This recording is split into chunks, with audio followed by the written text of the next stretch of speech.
Alors, bonjour à tous, bienvenue dans cette nouvelle vidéo. Aujourd'hui, j'ai le plaisir d'accueillir Nassim Amis. Alors, j'ai sollicité Nassim que j'ai rencontré lors d'un séminaire d'entrepreneurs parce que c'est un vrai couteau suisse. Vous allez voir, il a plein d'expériences dans l'entrepreneuriat. Donc, il associe à la fois la théorie et la pratique. Et sans plus tarder, je vais lui demander de se présenter, de présenter ses différentes activités et puis de voir un peu comment il a mis le doigt dans l'entrepreneuriat. Nassim, c'est à toi. Écoute, merci Romain. Bonjour à tous. Je suis très content d'être ici avec toi, avec vous, pour pouvoir aussi discuter d'un sujet qui me semble concerner de plus en plus de monde, l'entrepreneuriat, voire même le web entrepreneuriat aujourd'hui. Et c'est vrai que aujourd'hui, j'ai pas mal d'activités qui se répartissent, pour faire simple, entre ce que je fais en tant que blogueur et Mhm. ce que je fais aujourd'hui en tant que consultant dans le domaine du marketing Internet. Cette activité-là m'a permis de récemment créer une entreprise entièrement dédiée à ce sujet. Et puis, je coach assez souvent des personnes dans le cadre du développement de leur projet web. Voilà la version courte. Donc, tu es, quelqu'un de très occupé, un peu comme moi, j'ai l'impression. Tu as beaucoup, beaucoup d'activités. C'est assez riche, c'est assez dense. Je comprends mieux maintenant pourquoi tu te lèves aux aurores le matin.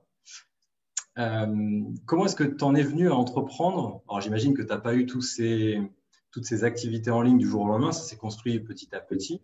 Mais est-ce que tu peux nous raconter un peu ton parcours? Écoute, oui, avec plaisir. J'ai fait des études en marketing, en management, en finance et j'ai intégré très tôt une grosse multinationale allemande où j'ai eu la chance et le bonheur d'avoir des grosses responsabilités assez tôt. Ce qui a comme avantage de tout de suite toucher à plein de sujets, de se développer, d'apprendre plein de nouvelles choses, de voyager, mais qui a comme principal inconvénient d'avoir un temps libre qui se réduit dangereusement. Parce que voilà, j'allais dire quand on a des responsabilités dans une entreprise, j'arrive plus à le dire en étant sérieux maintenant que j'ai quitté ce monde-là. Mais en tout cas, quand on nous donne ce type de mission, on a envie de montrer qu'on est à la hauteur des tâches qu'on nous donne. Et ça m'a convenu pendant de longues années. Ça a toujours été super enrichissant. Puis est arrivée la phase où j'ai commencé à avoir des enfants à l'aide de mon épouse. Elle a joué un rôle important dans ce processus. Et on commence à voir les choses différemment. Donc, t'es papa, toi aussi, Ouais, ouais, donc, tout à fait. et à quel point ça peut chambouler la vie. Et je me suis dit, est-ce que c'est normal de passer 10 heures, 11 heures par jour parfois au boulot, de voyager autant, de ne pas voir son petit, puis ses petits. Et puis, lors de, je crois, ma dernière année en entreprise, il y a eu un changement d'organisation, comme il en arrive assez souvent dans ce genre de boîte. Et le courant n'était pas du tout bien passé avec la nouvelle responsable que j'ai eue. Pour la première fois, je me suis retrouvé dans une pente descendante plutôt qu'ascendante en entreprise. Et je me suis dit, ben non, finalement, il est temps de faire autre chose. Et j'avais justement quelque chose en tête. D'accord. Mais du coup, tu as commencé à entreprendre sur ton temps libre quand tu étais salarié ou est-ce que tu as quitté le salariat et tu t'es lancé à partir de ce moment-là? Ah non, j'ai commencé à entreprendre en tant que salarié peut-être 5, 6 ans avant d'avoir réussi à quitter mon job. Un petit peu en mode hobby. Donc, je me suis intéressé à la création de blogs, à la vente de formations en ligne et ce genre de choses. Et j'avais eu quelques résultats satisfaisants, mais c'était toujours en mode hobby. À l'époque, ce qui primait, c'était ma carrière en entreprise. Donc, quand j'ai décidé de quitter ce monde-là, j'avais une petite base sur laquelle m'appuyer et j'ai décidé d'accélérer, de mettre le turbo, de me retrousser violemment les manches. Et c'est comme ça que l'habitude de se lever à 5 heures du matin est apparue parce que c'est là où j'avais un peu de temps libre, où voilà, j'avais le maximum d'énergie à donner à mon nouveau projet. Et puis, 5 heures du matin, les petits n'étaient pas nécessairement réveillés, quoique, Ouais. voilà, quand ils étaient vraiment bébés, c'était super frustrant de se lever à 5 heures du matin et d'avoir un bébé qui se lève à 5h15. Parce que, voilà, ça flingue un peu la belle routine matinale que l'on veut instaurer. Mais, voilà, petit à petit, les résultats ont commencé à suivre et j'ai remis la démission à mon responsable parce que celle avec qui les choses se passaient mal était virée entre-temps. Donc, je lui ai remis ma démission parce que j'avais une base sur laquelle je pouvais m'appuyer. En tant que père de famille, on peut pas faire n'importe quoi avec ses Ouais. rentrées d'argent. Donc, j'ai fait la bascule à ce moment-là. Et là, le business dont tu parles, c'est Boss chez toi déjà à l'époque ou pas? Oui, à l'époque, ça parlait un petit peu de marketing en ligne, mais je me suis dit, vu que j'ai commencé à travailler de chez moi et vu que j'ai ressenti à quel point ce besoin de changer de vie, ce besoin de retrouver du temps libre pour ses proches, pour soi-même est important, je me suis dit, ben, je vais en faire un blog, un concept. Et j'ai lancé le site, où j'ai reconverti mon site web précédent en bosschetoi.com pour essayer de toucher plus de monde, pour essayer de leur apporter des clés pratiques, des informations. Tout le monde n'est pas censé faire du blogging, travailler de chez lui. Il y a d'autres options. Donc, j'essaye d'en parler, même si le côté blogging me tient énormément à cœur, vu que je viens de ce monde-là. Et voilà. D'accord. Et du coup, quelle est ta stratégie quand tu démarres pour te faire connaître, pour monétiser ton site? Parce que j'imagine que du coup, tu donnes ta démission parce que tu commences déjà à avoir des résultats et que tu sens le potentiel. Parce que comme tu dis, tu prends pas des décisions risquées quand tu es père de famille et que tu as des revenus confortables, hein, quand tu es salarié dans un grand groupe. Donc, tu as déjà des résultats. Ces résultats, ils sont liés à quelle stratégie que tu as mis en place? Alors, en termes de monétisation, ce qui m'a permis voilà, d'avoir une petite base intéressante et confortable, c'est le coaching. Ok. Parce qu'à l'époque, j'avais un site web et j'avais pas mal d'inscrits qui me suivaient. Bon, quand je dis pas mal, tout est relatif. Ma liste en termes de nombre était relativement petite par rapport à d'autres blogueurs ou même au nombre de personnes que j'ai sur le site aujourd'hui. Mais j'avais lancé une offre en disant, ben voilà, moi je viens du monde du blogging, je sais monétiser des blogs et j'avais eu 3 ou 4 expériences par le passé qui avaient bien fonctionné. Si vous voulez que je vous aide sur vos projets, ben voilà, dites-moi et on organise une séance de coaching. À ce moment-là, j'ai compris plusieurs choses. Déjà qu'il y avait beaucoup de personnes qui avaient besoin qu'on leur donne un coup de main direct, pas juste d'une manière un peu virtuelle ou totalement digitalisée. Donc, il y a beaucoup de personnes qui recherchent cette interaction directe, de pouvoir parler de leur projet, de leur cas, de leurs difficultés. Et donc ça, je ne le voyais pas forcément parce que je voulais, à l'époque, comme beaucoup de monde, vendre des e-books et des formations. Et ensuite, j'ai réalisé que les séances de coaching que je proposais n'étaient pas suffisantes aux personnes que j'accompagnais pour leur permettre d'obtenir des résultats. Et on m'a demandé de voir s'il était possible d'étendre ces séances. Donc c'est là où je me suis dit, tiens, le coaching c'est bien, mais transformer ça en accompagnement sur la durée, c'est mieux parce que ça permet au final voilà, de traiter plusieurs sujets, de faire ça d'une manière plus durable, de veiller à ce que la personne arrive à avancer sur ses projets. Et une fois quand on déroule ce type de processus plusieurs fois, on se rend compte à ce moment-là que c'est peut-être intéressant de digitaliser ces formations. Parce qu'il y a certains sujets qui ont vraiment été demandés par plusieurs personnes que j'ai eues en coaching et que j'ai traités exactement de la même manière. Et à ce moment-là, j'en ai fait des petites formations spécifiques que je propose sur mon site web. Donc voilà comment est-ce que mon site web a été monétisé au début. Après, il y a encore eu d'autres phases. Mais du coup, tu t'es appuyé sur ta liste d'abonnés pour proposer des séances de coaching payants Oui. sans forcément avoir de récurrence. Mais tu t'es aperçu que c'était en fait la récurrence qui était payante dans le temps. Et quand il y avait des éléments qui étaient toujours récurrents d'un coaching à un autre, tu les as sortis du coaching et tu les as mis dans une formation quelque part. Oui, et cette stratégie-là a pour avantage de me permettre de faire grossir ma liste d'inscrits tout en générant des revenus grâce au coaching. Et donc, une fois qu'on décide de créer ses propres formations, j'ai forcément une base d'inscrits qui est plus large et plus importante que celle que j'avais quelques mois auparavant. Ouais, Et je suis beaucoup plus précis concernant la pertinence de la solution, de la formation que je leur livre. bien sûr. Alors moi, j'ai pas mal de gens qui sont dans l'univers du coaching, des thérapeutes, euh, qui quand on fait des appels, tu sais, des appels un peu diagnostiques gratuits pour prendre connaissance de leur sujet, ils me disent que leur principal problématique, c'est de se faire connaître. C'est-à-dire qu'ils ont une offre de coaching payante, mais il manque de visibilité. Quelle serait la stratégie pour ces gens-là, selon toi, pour devenir visibles et attirer à eux des prospects qualifiés? Le plus souvent, on cherche quand même des prospects qui soient qualifiés, qui seraient à même de leur prendre des séances de coaching payantes. Ok. C'est une question super intéressante et comme tu t'en doutes, il n'y a pas une seule réponse. En fait, ça va être une combinaison d'éléments qui vont permettre de déterminer le système qui convient le mieux à la personne, au coach, au thérapeute en question. Je vais te donner plus de détails. Aujourd'hui, attends, si tu me permets, je vais juste faire une aparté. Nassim, c'est un expert en système. Il a une approche systémique, vous allez voir, c'est grandiose. Donc, je le laisse parler, mais vous allez voir, vous allez être bluffé. Bah, je t'avoue qu'avoir bossé autant d'années avec des Allemands, ça laisse des séquelles. Ça laisse des traces. Manière, voilà, l'image, la caricature qu'on se fait des Allemands, en fait, n'en est pas une, mais voilà, on laisse ça de côté.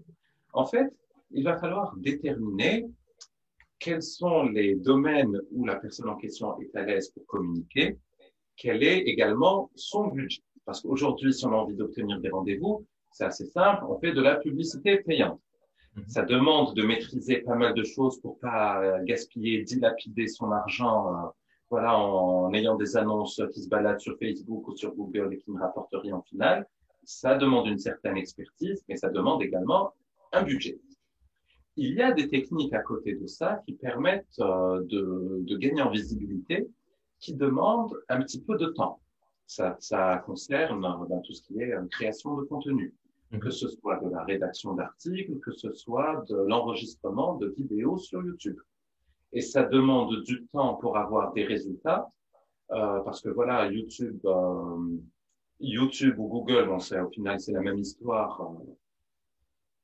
Ces deux moteurs de recherche ont besoin de temps pour tester un petit peu les contenus en question, voir si la personne derrière publie régulièrement, voir s'il y a de la qualité derrière. Donc, ça, on pourra affiner un petit peu cette partie, mais ça demande un peu de temps. Là, on est sur une stratégie de référencement naturel, que ce soit des vidéos YouTube ou des articles de blog, ça reste du référencement naturel, de toute façon. Voilà, donc ça demande du temps pour avoir des résultats visibles, mais ça demande aussi du temps en termes de préparation de contenu. Bien sûr. Parce que, avant de parler technique, SEO, référencement naturel, c'est surtout la qualité qui va être le meilleur ambassadeur, voilà, de la personne, et c'est ce que vont détecter assez vite YouTube et Google. Et puis, entre les deux, il y a une stratégie intermédiaire que je conseille vraiment à un maximum de personnes, qui, grosso modo, permet d'avoir des résultats un peu moins rapidement que de la publicité en ligne, mais sans devoir dépenser du budget pour ça. Voilà. Ah, tu vas pas nous en dire plus? Tu vas pas nous en dire plus? Bien sûr que si. Je m'étais rendu compte assez rapidement, il y a quelques années, que quand j'essayais de faire connaître mes propres sites web, ça demandait du temps, j'avais pas le budget pour de la publicité. C'était, voilà, quand on a un job, c'était compliqué de travailler sur une stratégie de contenu. J'avais besoin d'avoir des résultats rapidement et tout ça. Donc, ça rejoint un petit peu la problématique que tu décrivais un peu plus tôt. Il a fallu qu'une fois, une personne que j'avais contactée par email accepte de donner un coup de pouce pour le lancement d'un de mes produits pour voir j'allais dire des courbes de trafic qui augmentent et les courbes de vente également. Donc, le point que j'essaye de développer ici, c'est qu'il suffit d'un bon contact, d'une bonne relation, d'un partenariat avec quelqu'un pour obtenir de la visibilité, de la notoriété, du trafic et des ventes. Seulement, cette partie partenariat, ça se travaille, ça se développe, il y a des approches à mettre en place, ça demande aussi, voilà, qu'on se retrousse un petit peu les mots. Mais au final, c'est ce qui m'a permis de gagner très vite en visibilité et ensuite de pouvoir actionner d'autres leviers comme tout ce qui est lié à la stratégie de contenu ou à la publicité payante pour avoir encore plus de résultats. Ouais, donc en gros, tu t'appuies sur la notoriété de quelqu'un d'influent dans un secteur qui est le tien ou connexe au tien pour pas être en concurrence directe. pour que lui fasse la promotion de ton offre, de tes produits, de tes services, pour qu'il t'envoie sa liste, ses abonnés, les gens qui le suivent vers tes produits en échange d'une commission finalement. C'est un peu ça dans les grandes lignes. Oui, oui, Ok. fondamentalement, c'est ça, ou bien simplement te donner juste un coup de pouce pour de la visibilité, même s'il n'y a pas de contrepartie sur les ventes derrière. Il y a des tonnes de schémas qui peuvent être mis en place. Mais ça demande là aussi un peu dextérité et de sincérité dans la démarche. Parce que c'est pas simple d'aller approcher quelqu'un qui a de la notoriété et du trafic et de lui dire, ben écoute, moi je suis le petit nouveau qui a besoin d'avoir du trafic et j'attends de toi que tu m'envoies ce que tu as mis des années à construire. Il y a, il y a plusieurs manières d'approcher ces personnes-là, ça dépend aussi de ce que l'on demande et voilà. Mais clairement, quand on arrive à instaurer une relation de confiance, c'est pour ça que je parlais de sincérité tout à l'heure, oui, il y a moyen d'obtenir des choses beaucoup plus rapidement qu'on ne le pense. D'accord. Moi, je voulais qu'on revienne aussi sur un sujet dont on avait discuté, qui est le fameux sujet des articles invités, donc qui est pas du court terme non plus, mais qui est plutôt sur du moyen terme, on va dire. Oui, Euh, on a en commun André Dubois de Traffic Mania, pour qui oui, tu fais des coachings aussi avec son audience, qui dit dans une vidéo que quand on démarre un business en ligne, il ne faut pas forcément se jeter à corps perdu dans le référencement, dans la production de contenu, parce que le référencement naturel, c'est quelque chose qui, comme tu le rappelais, va prendre du temps à se mettre en place. C'est plutôt une stratégie moyen-long terme. Et lui préconisait, je me rappelle dans une de ses vidéos, il dit c'est comme si vous étiez un professeur dans une salle de classe vide. En fait, finalement, ça n'aurait pas d'intérêt de faire cours. Donc, essayez déjà de faire venir des élèves dans votre salle de classe et après, vous dispenserez votre cours. Donc, moi, j'ai échangé aussi avec lui par rapport à ça, mais on est rentré beaucoup plus dans le détail parce que pour moi, il faut bien dissocier la question de la typologie du business. C'est-à-dire que quelqu'un qui vend des produits ou services et quelqu'un qui fait de l'affiliation, comme moi je peux le faire sur mon blog de décoration intérieure, va pas tirer tous les bénéfices de cette stratégie de la même manière. Et moi, ce sur quoi je voulais qu'on revienne, c'est que suite à mon interview sur la chaîne Traffic Mania, j'ai reçu effectivement pas mal de gens qui suivent André, qui m'ont contacté, dont deux personnes qui m'ont dit voilà, moi je ne crée pas d'articles sur mon site parce que André me le déconseille dans ses contenus gratuits et payants, et je cherche plutôt à faire des articles invités pour faire connaître mon site. Et une fois que j'aurai du trafic sur mon site, alors je créerai des articles qui parleront de mes offres de produits et services. Et c'est vrai qu'on en avait discuté tous les deux. C'est-à-dire que moi, ces personnes-là, quand j'ai échangé avec elles, je leur ai dit, OK, mais si vous faites un article invité, donc ça veut dire que vous allez contacter, entre guillemets, un blog influent, un influenceur, quelqu'un qui est installé dans votre thématique, avec qui vous n'êtes pas forcément en concurrence directe, sinon vous avez peu de chances que la personne veuille bien publier un oui. article sur son site parlant de vous. Mais pour quelle raison cette personne-là accepterait de publier un article que vous allez lui produire? Et en fait, j'étais surpris, c'est que les gens ne savaient pas, ne s'étaient pas posé eux-mêmes la question. Euh, et du coup, on a tiré un peu le fil de tout ça et on en arrivait à la conclusion que pour faire ça, il faut savoir faire du référencement naturel. Parce que, alors déjà, comme tu le rappelais, dans ta stratégie d'aller capitaliser sur la notoriété de quelqu'un qui est influent pour justement vendre tes offres de produits ou services, ça demande du temps parce que déjà, il faut écrire à la personne, mais il faut envoyer un mail qui soit pertinent parce que si c'est juste Salut, je viens de me lancer, est-ce que tu veux bien m'aider? Bon, tu as peu de chances de faire mouche. Déjà, il faut te renseigner sur la personne, sur son univers, connaître un minimum la personne.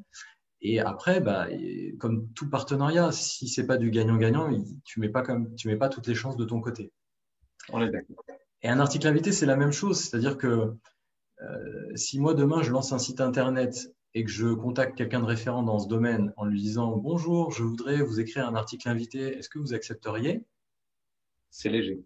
C'est très léger en fait. Donc déjà, il faut se renseigner sur qui est la personne, comprendre voilà, quel est son univers, commenter ses vidéos sur YouTube, s'intéresser foncièrement à ce qu'elle fait et pas juste de manière opportuniste dans le sens où bah, je fais ça dans l'objectif d'avoir ça. Moi, typiquement, bah, quand j'ai lancé mon business SEO, je commente les vidéos d'infopreneurs, de gens qui m'ont appris des choses, et ça a été le cas avec André. Tu vois, typiquement, André, je lui ai envoyé un mail très personnel qui montrait que je le suivais depuis des années et que je m'étais foncièrement intéressé à ce qu'il racontait. Et je pense que c'est aussi, bah voilà, c'est aussi pour ça qu'André m'a répondu positivement, enfin, m'a répondu, bah écoute, appelle-moi et on échange. Et après, c'est venu naturellement. On a fait cette interview et on n'a pas, moi, j'avais pas cherché à faire une interview directement avec lui. Je l'ai contacté en disant, voilà, est-ce que en tant qu'entrepreneur, tous les deux, bon, tu as plus d'avance sur moi parce que tu étais dans le business en ligne depuis plus longtemps. Est-ce on peut échanger ensemble? Et il m'a proposé naturellement qu'on s'appelle. Mais pour revenir à l'article invité, donc cette personne, je lui dis, vous allez contacter quelqu'un d'influent dans votre thématique, vous allez lui proposer un article invité, donc déjà intéressez-vous à lui, à elle, mais qu'est-ce que vous allez lui dire pour la convaincre en fait? Toi, qu'est-ce que tu conseilles bah, aux gens que tu coaches, parce que j'imagine que dans les gens que tu coaches, il y a aussi cette problématique qui à un moment donné doit ressortir. C'est OK, la stratégie de l'article invité, c'est une bonne stratégie, mais il ne faut pas croire qu'elle est sans travail derrière. Il y a énormément de travail de préparation en amont. Oui. Bah, ce que je conseille déjà, c'est comme tu l'as dit, c'est de s'intéresser à la personne, à son univers. Et ça doit ressortir dans l'email qui lui sera envoyé. Ça, tu l'as super bien mentionné. Mais également dans ce qui va lui être proposé comme article. Parce que si, moi, ce que je conseille en tout cas, c'est que si tu arrives à montrer que sur tel blog, il y a un contenu ou des sujets qui ne sont pas traités et qui pourraient être super intéressants pour l'audience de la personne en question, et que tu arrives à venir avec un article ultra qualitatif, j'insiste sur le ultra qualitatif, et donc qui va apporter de la valeur à l'audience de la personne, à ce moment-là, oui, tu peux être remarqué. Et ta démarche peut être objectivement évaluée par la personne que tu contactes. Donc, il y a ce travail d'analyse, de recherche, comprendre le blog, comprendre l'audience, ce qu'elle recherche, voir où est-ce qu'on peut être réellement utile. Parce qu'on est d'accord aujourd'hui que les articles un petit peu pourris à 400, 500 mots, où on va te lister le top 3 de je sais pas quoi, personne n'en veut. C'est même, à mon avis, c'est plus une insulte, une offense. Si on contacte quelqu'un pour lui dire, tiens, j'ai un super article à 300 mots et j'aimerais que tu puisses le publier. Oui, Et en comme plus, tu démarres. ouais. En plus, tu démarres, donc ça doit être vraiment une masterpiece, quoi. Tu dois tout mettre dans ce contenu, enfin, tu dois te sortir les tripes et tu dois donner tout ce que tu as à donner, en fait. Alors, il y a des articles invités parce que j'ai moi-même appliqué cette stratégie dont je suis archi méga fier parce qu'ils ont été publiés sur des blogs références dans ma thématique. Ouais.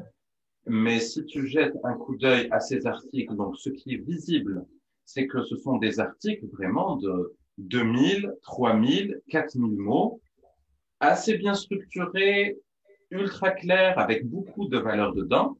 Mais ce qui est invisible, ce que les personnes ne voient pas, c'est que pour arriver à la publication de cet article qui m'a amené, alors il y a eu un impact trafic, il y a eu un impact sur mon référencement parce que ça fait un super lien d'un site d'autorité vers mon site web. Mais ce que les personnes ne voient pas, c'est qu'il y a derrière des semaines, voire des mois d'échanges avec la personne en question. Oui, Pour c'est du gros boulot. sympathiser, comprendre les besoins, comprendre ce qui peut être fait, comprendre si c'est également le bon timing de la personne. Tu fais quoi si tu contactes quelqu'un qui va te dire ouais, ton idée est intéressante, mais bon, on va attendre un petit peu. Moi, je m'occupe un petit peu d'élever mon enfant ou ma femme va accoucher. On se retrouve dans 3 mois. Mon blog, c'est pas tellement le focus. Ben, tu attends gentiment et tu reviens taper à la porte au bout de 3 mois en demandant des nouvelles de la personne avant de reparler de ton article. Donc, le relationnel, ça se construit, ça se travaille. Et c'est comme ça qu'on obtient des résultats. C'est pas juste j'envoie un email, ah zut, j'ai pas de réponse ou j'ai des réponses négatives. Ouais. Et c'est ça qui m'a surpris, moi, dans l'échange que j'ai eu avec ces deux personnes-là sur ce sujet précis, c'est qu'elles avaient l'impression que l'article invité, c'était quelque chose de relativement simple Mais en fait, quand je les questionnais sur quel est l'intérêt de l'autre personne de publier votre article, les gens avaient du mal à trouver en fait les bons arguments. Et après, c'est ressorti, ça a été, c'est l'expertise que je vais apporter qui va l'intéresser. Oui, c'est tout à fait ça, mais comment tu la valorises en fait?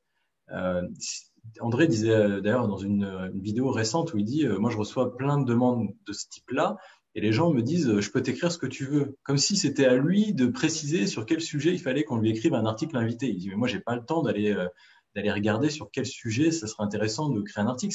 C'est toi qui me sollicite, viens au moins avec des idées, propose-moi des idées d'articles, des sujets, et montre-moi que tu as l'expertise et crée-moi un contenu, mais qu'on n'a jamais vu nulle part ailleurs sur le web. Et c'est ça qui intéresse la personne qui va vous publier, en fait, finalement. Oui, c'est bien dit. Mais pour faire ça, moi, la conclusion de cet échange-là, c'était, OK, vous voulez pas faire du SEO dans l'immédiat en créant vos propres articles sur votre site, donc vous voulez pas forcément passer du temps à vous former sur le référencement naturel, mais pour faire un bon article invité, il faut que vous sachiez écrire un article qui soit performant d'un point de vue SEO, parce que la personne qui va le réceptionner, cet article, il ne le publiera pas s'il n'est pas bon d'un point de vue SEO, parce que lui, déjà, il a ce niveau de maîtrise. S'il est connu dans sa thématique, il est influent dans sa thématique, c'est qu'il a des résultats.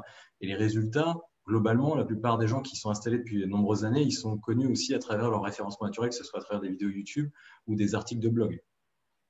Et quelqu'un d'installé, il va malheureusement pas prendre votre article qui n'est pas optimisé pour passer des heures carrées à l'optimiser à votre place pour publier un article en votre nom qui va vous mentionner, qui va vous apporter du jus SEO parce qu'il y aura un lien vers votre site. Voilà, il veut un truc clé en main. En fait, il a juste à le publier et c'est ça qui l'intéresse. C'est un article qui est positionné sur un mot-clé qui potentiellement n'était pas un mot-clé sur lequel il était positionné, mais qui peut intéresser son audience sur lequel ses concurrents d'ailleurs sont peut-être positionnés, mais lui, il n'a jamais eu le loisir de créer un contenu, et vous lui apportez une masterpiece où il n'a rien à retoucher en fait. Il peut le publier tel quel, et il sait que cet article va lui amener du trafic de manière organique pendant des mois, des années, sans qu'il ait eu rien à faire en fait. Et la contrepartie, c'est qu'il accepte de vous mentionner parce que vous savez de quoi vous parlez et que ça a du sens pour lui d'envoyer son audience chez vous en fait. Mais ça, c'est topissime comme approche et je dirais limite, c'est irrésistible.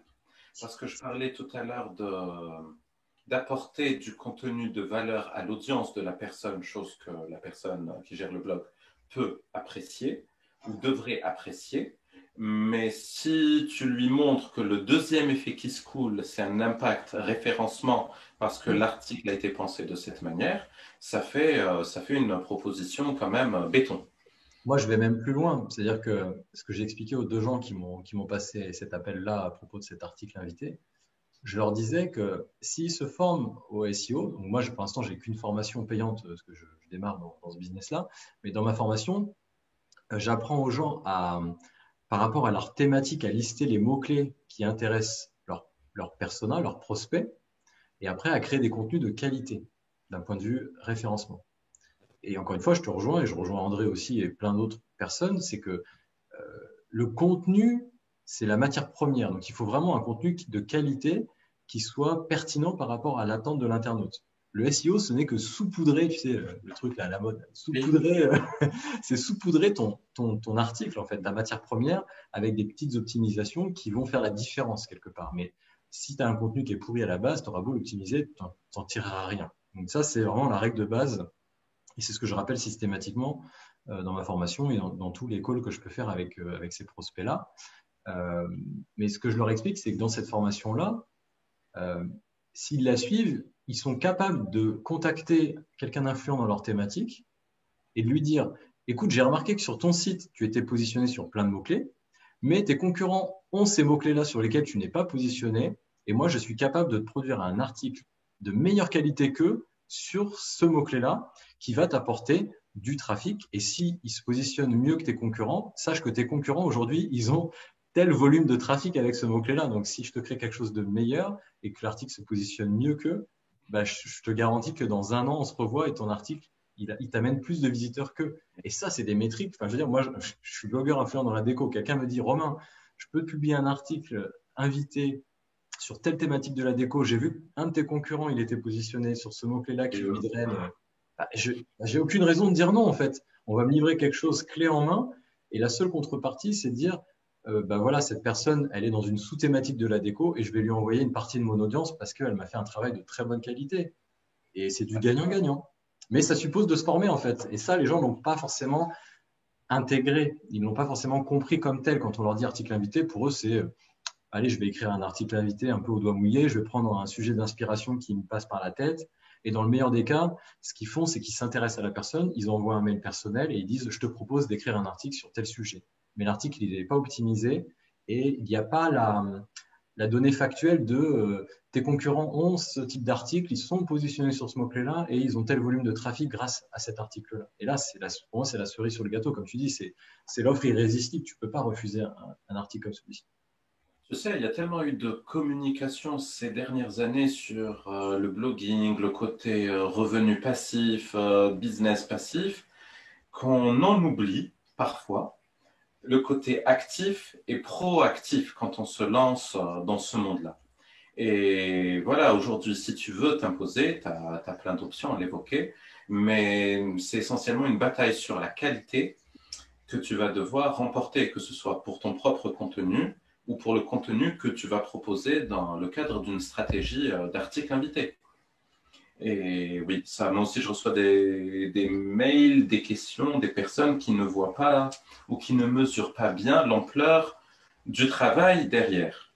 Mais en fait, une fois qu'on comprend ça, faut juste se dire que ça fait partie des règles du jeu. Il n'y a pas de cheat code où on peut court-circuiter le circuit si on veut aller sur si on veut aller sur une stratégie de contenu, d'article invité, de référencement naturel. Il faut se retrousser les manches. Ouais, et je pense que c'est malheureusement, on voit tellement de vendeurs de rêves sur le milieu de l'entrepreneuriat en ligne que les gens se disent, tu vois, je claque des doigts et je roule dans une belle voiture et j'ai une Rolex au poignet. Mais en fait, comme tu le disais, c'est avant tout une bataille sur la qualité. Mais moi, je rajouterais aussi que c'est une bataille sur du long terme parce que les réussites qui se construisent du jour au lendemain, elles sont elles font pas légion en fait. Il y en a quelques-uns effectivement qui du jour au lendemain réussissent un beau projet et c'est souvent les têtes de gondole, mais la majorité des entrepreneurs en ligne, c'est des success stories qui se construisent dans le temps parce qu'il y a des efforts, il y a beaucoup d'échecs et les gens se relèvent inlassablement et retournent au charbon, se retroussent les manches et c'est sur de long terme que cette bataille elle se gagne. Et puis, oh, une fois dedans, une fois que l'on comprend un petit peu le game, une fois que l'on commence à obtenir des résultats, il y a des possibilités d'accélération. Parce que quand tu arrives à publier tes premiers articles invités, pour rester sur cet exemple, mais qui peut être transposé à beaucoup de choses. Quand tu commences à publier tes articles, tes premiers articles invités sur des blogs majeurs de ta thématique, tu as tout de suite quelque chose d'intéressant sur ta carte de visite quand tu vas aller voir d'autres blogs. Et donc, tu crédibilises énormément ta démarche parce que tu commences à avoir une notoriété dans ton milieu et on obtient facilement un maximum de résultats de cette manière. C'est comme Ouais. les interviews. Quelqu'un qui se lancerait dans cette stratégie. Bah, c'est pour ça que je fais une interview avec toi. J'espère que ça va m'ouvrir beaucoup de portes. Je peux te garantir que tu vas obtenir des résultats grâce à Anthony ça. Robbins va m'appeler juste après, non? Oui, oui. Regarde ton agenda à calendrier, tu vas voir qu'il demande. Non, mais clairement, quand tu vas demander à quelqu'un, j'aimerais faire une interview de toi, mais que tu n'as jamais interviewé personne, ça peut le faire, ça peut ne pas le faire. Mais si tu vas interviewer ou demander des interviews de personnes avec 2, 3, 4 interviews balèzes derrière, la personne va se dire, ah ouais, mais moi je veux être là-bas, je veux en être. Oui, tu Et crées ton propre cercle vertueux. oui, même chose pour les articles invités, même chose pour n'importe quel aspect du blogging, du travail. Quand une fois que tu te lances dedans, tu arrives à mieux déceler les opportunités, mieux capitaliser sur certaines opportunités parce que tu maîtriseras les règles du jeu. Et une question pour revenir au SEO, parmi tes clients, est-ce qu'il y a des gens, il y a des typologies de personnes à qui tu déconseilles de faire du SEO ou des typologies de business où tu te dis c'est pas fait forcément pour cette personne ou des personnes hein, ou des traits de caractère, tu te dis, bon, là, cette personne-là, elle n'est pas forcément, je sais pas moi, résiliente, donc je vais pas l'amener sur une stratégie de référencement qui va l'amener sur du long terme, parce qu'elle va se décourager, par exemple. Alors, déjà, oui, oui, oui, c'est pas une stratégie qui fonctionne ou qui est conseillée pour tout le monde. Mhm. Déjà, il y a des thématiques qui se prêtent facilement au SEO et d'autres non. Et le seul moyen d'avoir la réponse à cette question, c'est de faire des recherches en amont et de s'assurer qu'il y a bien de la demande, qu'il y a bien des personnes qui vont s'asseoir devant leur page Google ou YouTube et saisir certaines recherches, certains mots-clés. Il faut qu'il y ait déjà de la demande avant d'aller sur une stratégie SEO. Et puis, par rapport au profil des personnes, tu as raison. Moi, celle qui va me dire, ben, aujourd'hui, moi, j'ai 2 heures à consacrer cette semaine sur mon blog, Ouais. c'est un peu chaud pour aller sur une stratégie SEO où la rédaction d'un article de qualité prend plus de temps que 2 heures de temps. Et en plus, si la personne n'a pas les moyens Et c'est ce que j'allais te dire, pour ouais. déléguer cette partie ou pour, voilà, pour essayer d'investir sur de la publicité pour créer une audience rapidement ou avoir du trafic, c'est très compliqué. Il y a un moment, il faut savoir ce que l'on veut et il faut être cohérent avec ce que l'on a. Mm. Voilà. Et quand tu disais, pour revenir sur la première partie de ta réponse, il faut d'abord s'assurer qu'il y a de la recherche organique, que ce soit dans Google ou YouTube.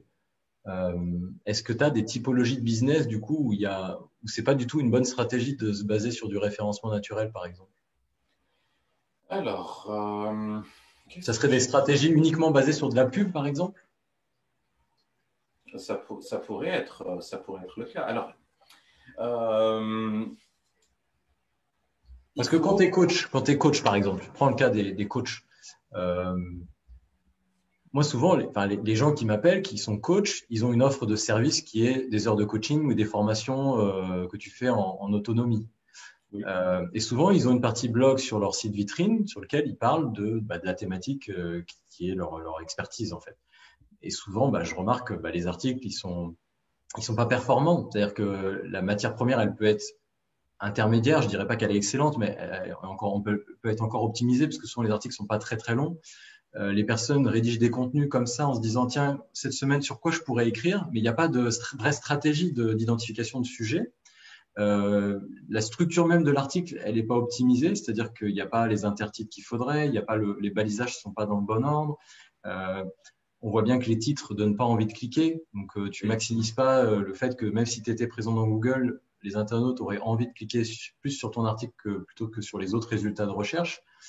Euh, et ça, moi, je trouve que c'est du gaspillage parce que je me dis, il suffirait de pas grand-chose en plus sur des thématiques de niche souvent où faut dire, il n'y a pas énormément de gens qui suivent ces stratégies de référencement. Il y a quand même une méconnaissance forte de cette stratégie parce que dès que tu es dans du make money, entre guillemets, les gens sont déjà beaucoup plus avertis et se forment régulièrement. Donc, ils connaissent toutes ces stratégies et la base, elle est connue de tout le monde. Mais sur des sites de niche, moi, je vois beaucoup de gens qui ont un potentiel énorme et il suffirait de se former et d'écrire un article par semaine ou un article tous les 15 jours qui soit performant, pertinent. Et c'est un article qui leur ramènerait du trafic régulièrement dans le temps. Et en fait, souvent, d'ailleurs, j'ai écouté une vidéo de motivation ce matin et en écoutant, ça m'a fait écho à ça. C'est que la personne disait, il faut savoir faire une croix sur un plaisir immédiat et d'accepter la douleur immédiate. Par exemple, quand tu fais du sport, ça te demande un effort le matin de te lever, d'aller faire un footing. Tu n'aimes pas ça. Tu n'aimes pas manger des flocons d'avoine et ta banane le matin, mais tu acceptes de refuser le plaisir immédiat de la tartine de Nutella parce que tu sais que dans 2 ans, dans 3 ans, dans 5 ans, tu seras Oui. en forme, tu vois, physiquement. Même si tu commences à vieillir, ton corps restera. Tu optimises en fait la forme de ton corps et tu te sentiras bien et tu seras dans la performance, entre guillemets. Et moi, c'est vraiment quelque chose qui est très ancré en moi d'un point de vue entrepreneurial et aussi personnel. Et je vois trop de gens, en fait, succomber au plaisir immédiat de publier un article de 500 mots parce que cette semaine, ils avaient 2 heures, comme tu dis, à consacrer à la création d'un article. Ils l'écrivent sans aucune stratégie, sans préparation en amont. Et cet article, en fait, il ne sera jamais lu par personne. Et souvent, ce que je dis aux gens, c'est, OK, vous écrivez, mais c'est quoi la finalité d'écrire? Si c'est juste pour écrire pour vous, vous prenez votre journal intime et vous écrivez votre article. Si la finalité, c'est que les gens vous découvrent et que ça devienne des clients, alors ça demande une stratégie en fait. Et ça ne demande pas tant d'efforts que ça. Il faut juste à un moment accepter de se former et de mettre en pratique les choses de façon régulière dans le temps. Mais je m'aperçois de plus en plus que c'est pas donné à tout le monde, malheureusement, ça. Je sais pas, toi, Oui, tu as plus d'expérience que moi, mais c'est un peu le côté déceptif, tu vois. Chez moi, c'est de me dire que des fois, il manque pas grand-chose pour que la personne elle réussisse en fait à sortir du tunnel dans lequel elle s'est enfermée.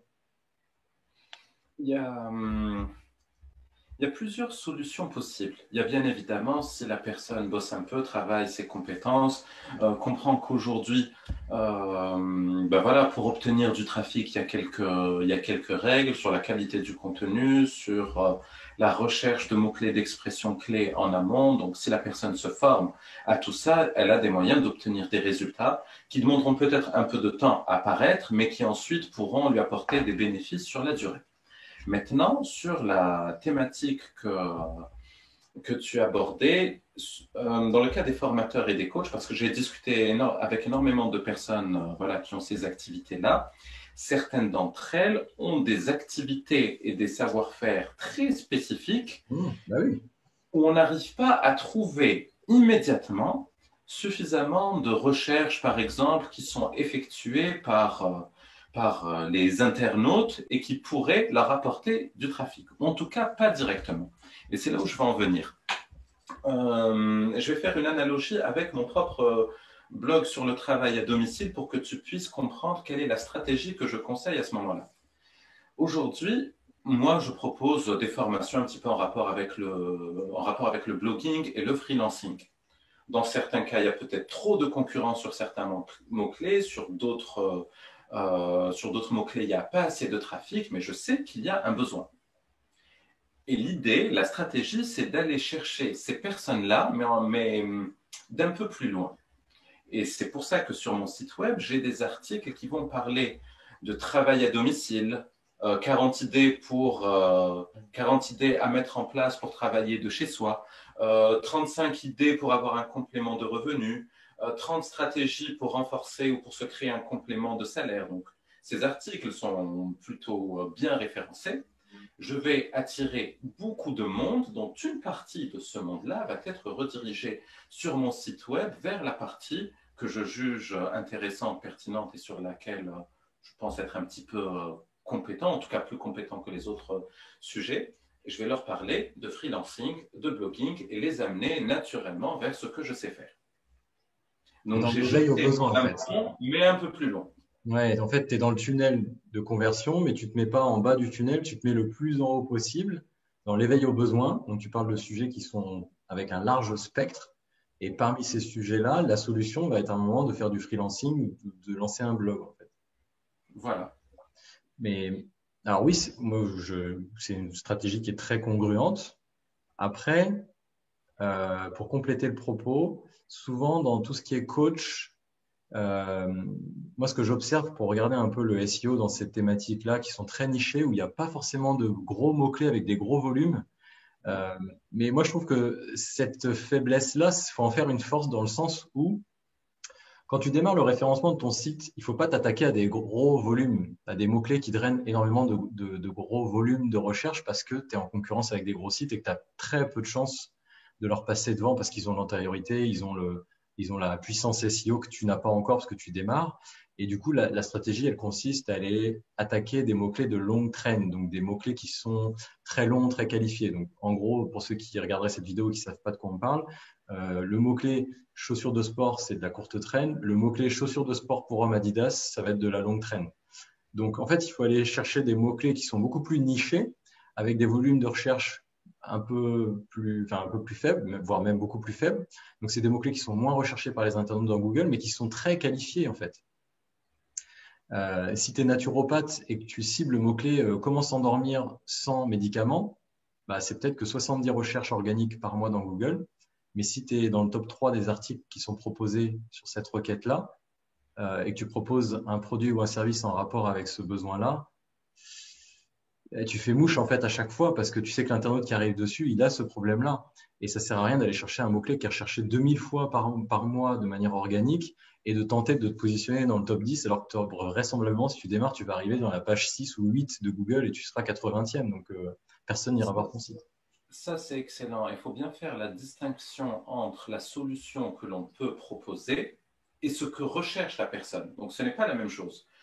Quelqu'un qui fait de l'hypnose et aide, je ne sais pas, ses patients à résoudre certains problèmes à l'aide de l'hypnose, c'est peut-être pas nécessairement sur la solution qu'il propose qui pourrait être bien référencée, mais sur le problème que vont saisir les personnes avant. S'il aide les personnes à mieux dormir, peut-être que la personne qui pourrait devenir son client par la suite ne va pas taper recherche hypnothérapeute dans ma région. Elle va plutôt chercher comment réussir à dormir simplement. Et à partir de là, quand on vient chercher la personne sur son problème, on peut l'amener plus naturellement vers une solution. Oui, c'est effectivement cette histoire d'entonnoir, c'est l'éveil au besoin, la recherche d'une solution. Enfin, oui. Moi, j'ai une anecdote d'ailleurs par rapport à ça, c'est que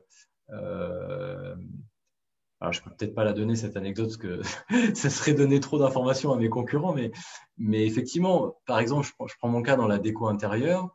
Si tu cibles un mot-clé qui est meuble télé scandinave, tu vas te retrouver en concurrence avec des mastodontes de l'e-commerce, des La Redoute, des Ikea, qui sont des e-commerçants et ils vendent ces produits-là.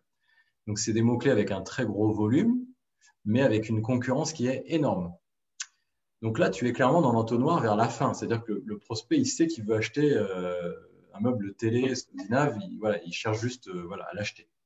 Par contre, si tu cherches comment aménager une salle à manger dans un style scandinave, là, tu es plus dans l'éveil aux besoins, la recherche de solutions. Et tu vas l'amener sur ton site parce que tu vas être peut-être mieux placé sur cette requête-là.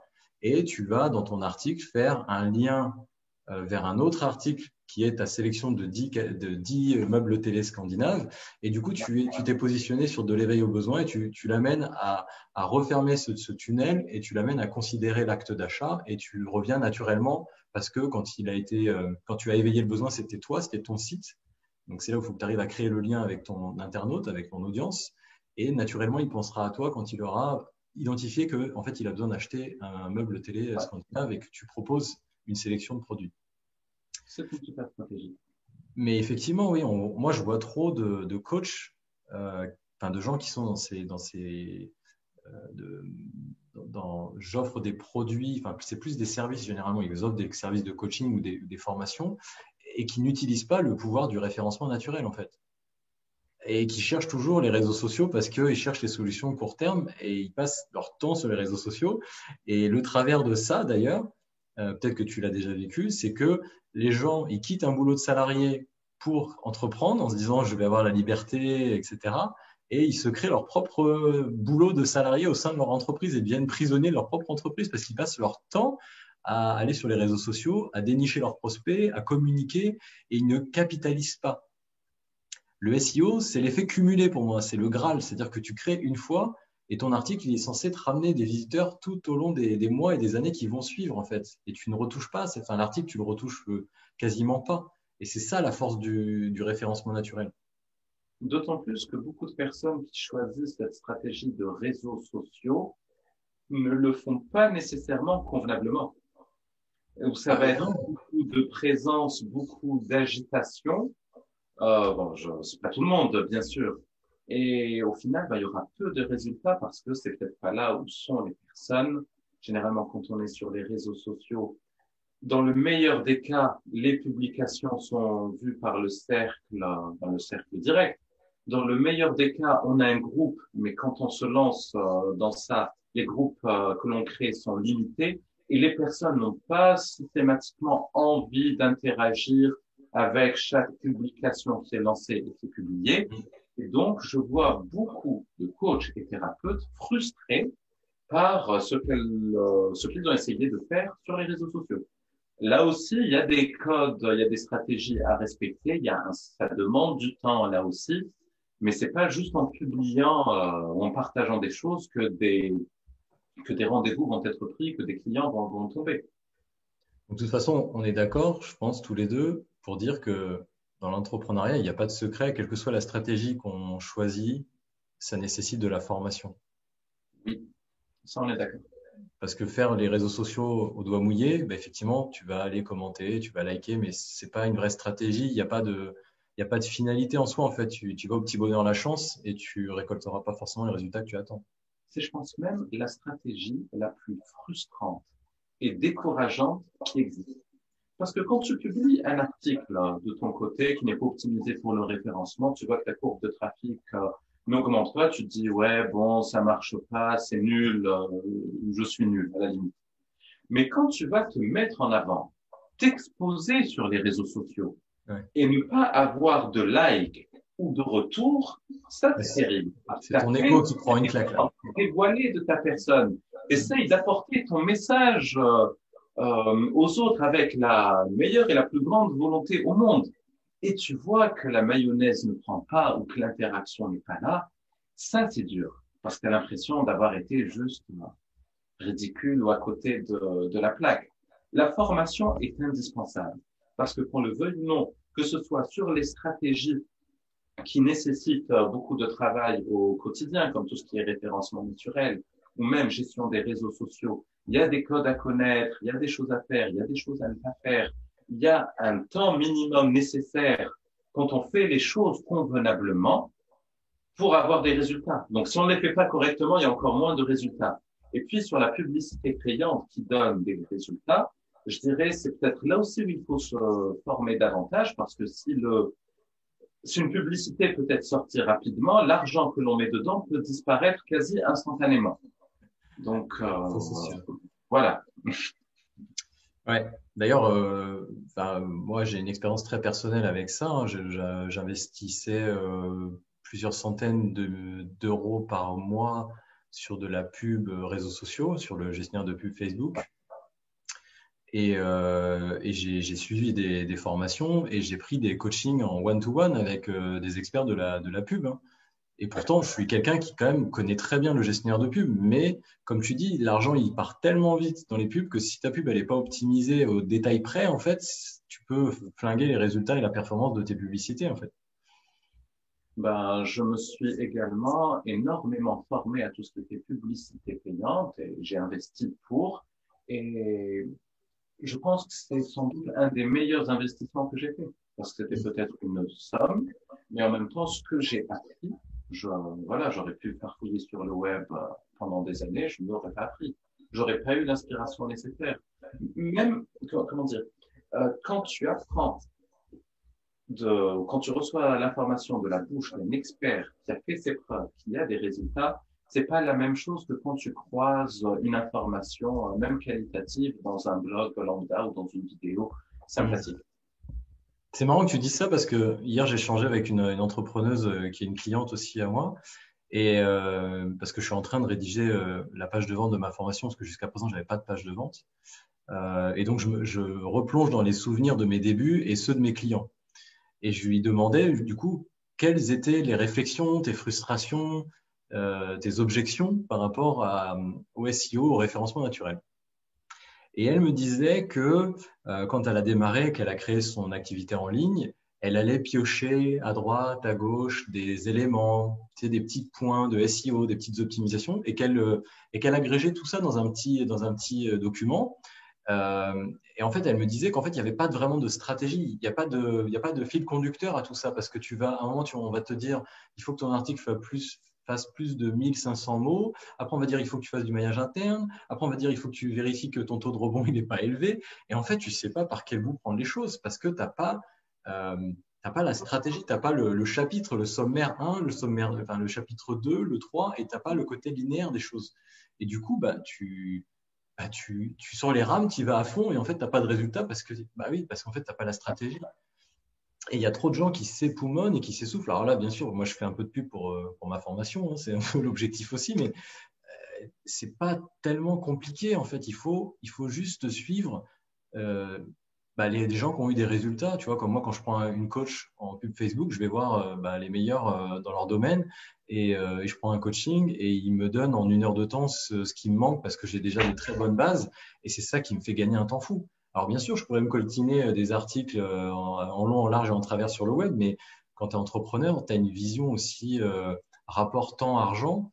Euh, et c'est vrai que c'est, moi, j'ai pas trop de mal à investir de l'argent pour gagner énormément de temps, en fait. Oui, j'ai le même mindset.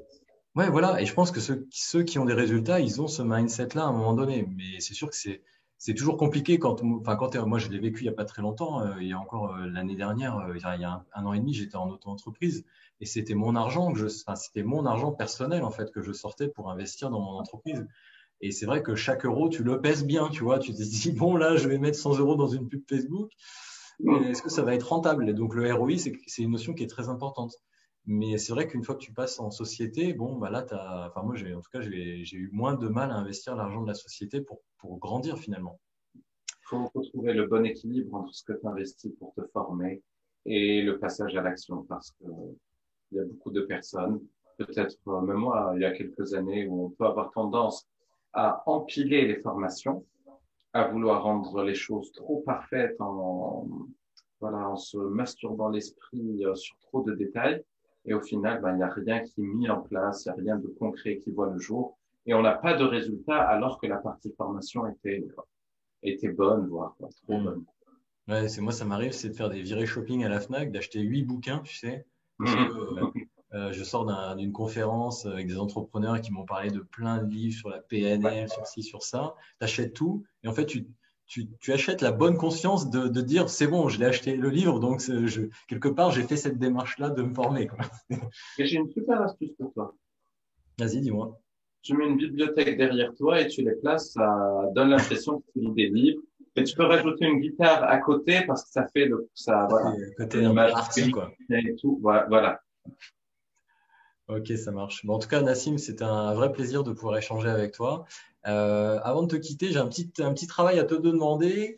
Quel est le titre qu'on met sur la miniature de la vidéo YouTube?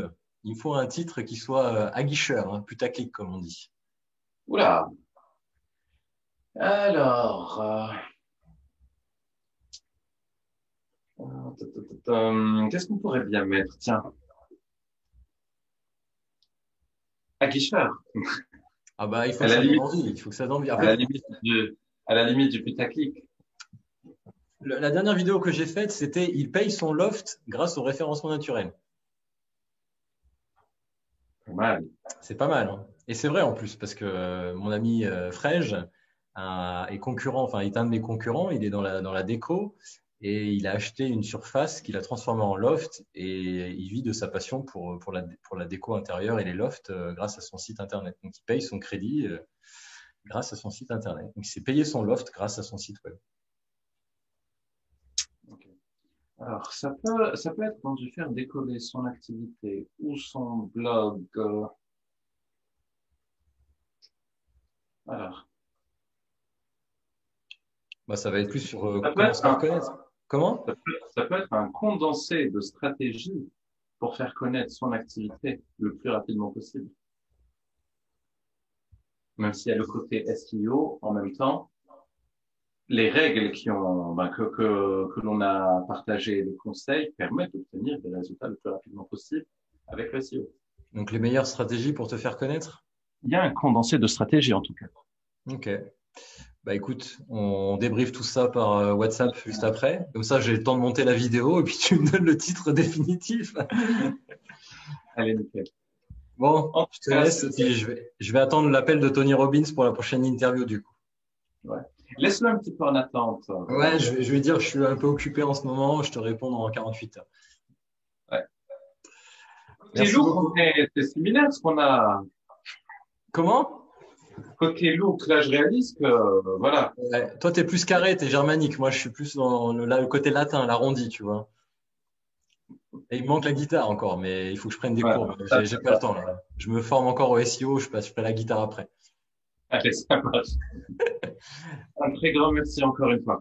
Merci à toi. Salut Nassim. Ciao. Si vous voulez aller plus loin, j'ai créé une vidéo de formation dans laquelle j'explique les 3 choses à faire pour attirer du trafic organique depuis les moteurs de recherche vers votre site. Donc si aujourd'hui, lorsque vous créez vos contenus, vous ne faites pas ces 3 choses, il y a peu de chances que vous attiriez des visiteurs depuis les moteurs de recherche vers votre site. Donc si vous voulez du trafic qualifié, pérenne et gratuit, allez dans la description, cliquez sur le lien et allez voir cette formation gratuite. Et je vous dis à très vite. Merci.